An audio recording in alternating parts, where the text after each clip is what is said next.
بخير وفي احسن حال. رجعت لكم بعد غيبة طويلة جدا، معلش حقكم عليا.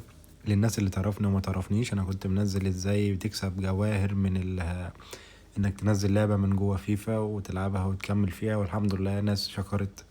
بس كان في ناس منزلة كده حاجة معينة، ان يعني الجواهر يعني مش بتظهر معاهم، اللي هم من سوريا، من بره مصر، فلسطين كده. وفي ناس برضو من جوه مصر اللي هو ايه، الايفون مش بتظهر عليه، نعمل ايه؟ فان شاء الله انا جيت لك النهارده ومعايا حل بسيط، وان شاء الله اعملوه، وظهر مع ناس صحابي يعني، وانا قلت اجربه لكم وفيدكم ان شاء الله يشتغل معاكم كلكم.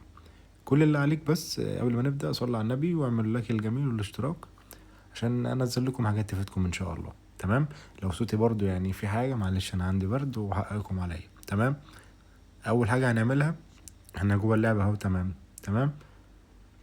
اوريكم بس انها شغاله معايا على الجواهر اهي. تمام؟ بص انا مع الايفون اهو زي ما ظهر قدامكم، بصوا شغاله بدون اي مشكله اهي. العروض اهي كل حاجه شغاله تمام. احنا اللي هنعمله، تمام، هنطلع من اللعبه، هنمشي على اعدادات. تمام؟ هنيجي رايحين على الاعدادات الطبيعيه. تمام؟ هتنزل تحت خالص معايا. تمام يا اخويا؟ ركز معايا كده عشان هي سهله وبسيطه، الخصوصيه والامان.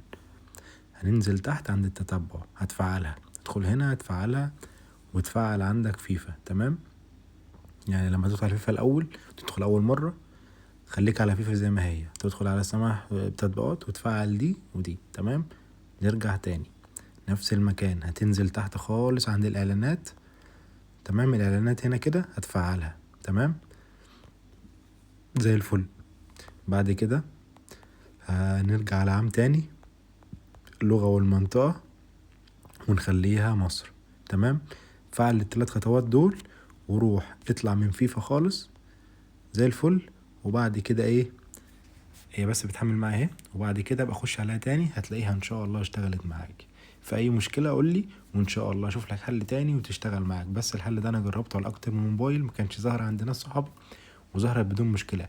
للناس اللي عايزه الاندرويد مش بيظهر عندها، انا كنت منزل فيديو قبل ده على طول، هتلاقيه على الصفحه، هو اخر فيديو عندي نزل، ادخل عليه برضو وشوف انا كنت عامل ايه. تمام؟ بس لو عجبك بقى الفيديو ما تنساش بقى اللايك والاشتراك بتاعك.